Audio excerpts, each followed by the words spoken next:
On the night between October 18th and 19th, strike drones successfully attacked the Orenburg gas processing plant. According to published photos, the drone attack caused a large fire to break out on the plant's premises. The attack on the plant was also officially confirmed by local authorities, including the regional governor Yevgeny Solntsev, who reported partial damage to the facility's infrastructure, emphasizing that one of the workshops had caught fire. At the same time, an air raid alert was declared in the region due to the threat of drones. The plant is one of the largest natural gas processing enterprises in Russia and is part of the Gazprom company. It is located at least 1,000 kilometers from Ukraine's state border, although actual drone launches are usually executed from even greater distances. The plant's maximum stated processing capacity for natural gas is about 40 to 45 billion cubic meters per year. Its product range includes the processing of natural gas, gas condensate, and oil, as well as the production of commercial dry gas, stabilized gas condensate, sulfur, liquefied gases, butane propane, and odorants. Militarny previously reported that drones from the Defense Intelligence of Ukraine attacked the Orenburg helium plant on August 11th. The Ukrainian partisan group ATESH said on Sunday it carried out a sabotage operation that disrupted Russian military communications in the Bryansk region, about 100 kilometers, 60 miles, from the Ukrainian border. Bryansk is a region in western Russia that borders both Ukraine and Belarus. Its southern edge touches Ukraine's Chernihiv and Sumy regions, making it a key rear area for Russia's war effort. Moscow uses the region to support logistics and launch drone and missile attacks against northern Ukraine. In a statement, ATESH said its agents destroyed a communications tower used to coordinate Russian border troops and occupation forces. The strike reportedly hit command centers linked to Russia's border service, the 84th Engineering and Airfield Battalion, and a unit of the National Guard, Rosgvardia. ATESH claimed the attack caused chaos in Russia's command system and temporarily disrupted control of a key border area. The group said the loss of communications made it harder for Russian forces to respond to potential threats. The enemy cannot feel safe even deep behind the front lines, ATESH said, adding that its network continues to target Russian military infrastructure. Russian officials have not commented on the claim. Over the past week, Ukrainian drones have struck 4 major high-voltage substations in Russia, ranging from 500 to 750 kilovolts, which transmit power from generating plants to central regions, including Moscow. The attacks have significantly reduced electrical capacity in the affected areas and raised the risk of cascading blackouts across the grid. One of the hardest-hit facilities, the Veshkaima 500 kilovolt substation in the Ulyanovsk region, is particularly critical. Local media sources report that replacing and fully restoring its functionality will take several months, despite official statements claiming rapid repair. The strikes demonstrate Ukraine's growing ability to target strategic infrastructure deep inside Russian territory, putting additional pressure on Moscow's energy network and exposing vulnerabilities that were long considered secure. These attacks are part of a broader pattern of Ukrainian operations aimed at weakening Russian logistical and industrial capabilities. By targeting key nodes in the electrical grid, Kyiv not only reduces immediate power availability, but also creates wider operational and economic challenges for Russia.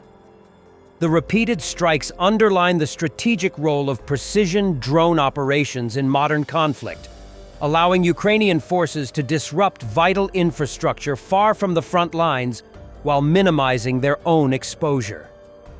As the Russian government scrambles to repair damaged facilities, questions remain about the resilience of the central grid and the potential for longer-term disruptions. The effectiveness of these strikes signals a shift in the nature of the conflict, where control over infrastructure is as contested as control over territory. Russian lawmaker Mironov condemned alleged deportations of Russians from Latvia for not knowing Latvian, calling it fascist policy, but suddenly found it fair to support expelling migrants from Russia for not knowing Russian. Apparently, that's different. The Latvian authorities are fascists. They want to deport hundreds of Russian citizens.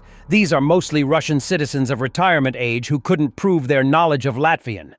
And they're deported for this? Those who make such decisions should burn in hell. This is fascism. Disgrace! I propose introducing a social rating system for migrants. Are you breaking the law? Don't speak Russian? Go home, and take your family with you. I've sent this appeal to Prime Minister Mikhail Mishustin. This is the first step toward deporting migrant offenders and deporting the entire clan. Abakari Abakarov, the administrator of the Morning of Dagestan Telegram channel, who is believed to have coordinated anti-mobilization protests in Dagestan, Russia in 2022, was found dead in Istanbul. Caucasian Not reported on this. According to the media, the body of an unnamed man covered in blood was found in Istanbul, at a villa in the Eyüp Sultan district, which was rented out on a daily basis. According to the police, the house was rented out on October 6th, and the next day, 2 men entered it, including the deceased. The second man later left the house carrying 2 bags. According to an anonymous source from RBC, Abakarov died from stab wounds. The source also said that, according to one version, he may have been killed because of gathering information for his media resource. A source from the Caucasian Not shared that Abakarov's death was reported on the evening of October 17th, and that 2 to 3 days prior, he had traveled to Istanbul from Yalova, after which contact with him was lost. It was reported that the police might have detained him, but later he was found murdered. We do not know any other details yet, the source told Caucasian Not. The source added that Abakarov had previously received death threats. In Russia, Abakarov is accused of coordinating anti-mobilization protests in September 2022. The protests in Makhachkala lasted from September 22 to 30, 2022, and were eventually suppressed by Russian police and the Federal Security Service of the Russian Federation. Overall, nearly 2,500 protesters were detained across Russia by October 2022. Abakarov is also accused of organizing an anti-Semitic pogrom at Makhachkala Airport in 2023. During the riots, about 20 people were injured, over 200 were detained, and the airport building was vandalized. More than 130 participants in the unrest were convicted. In mid-October, it was announced that the Russian Ministry of Defense wants to allow the use of reservists without declaring martial law. A government commission has already supported the relevant bill. The proposal is to involve reservists in carrying out tasks in the event of war, counter-terrorist operations, or the deployment of the military outside Russia.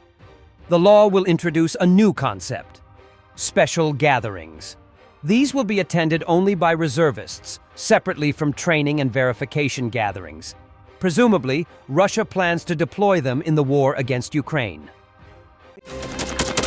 Thanks for watching, and don't forget to subscribe.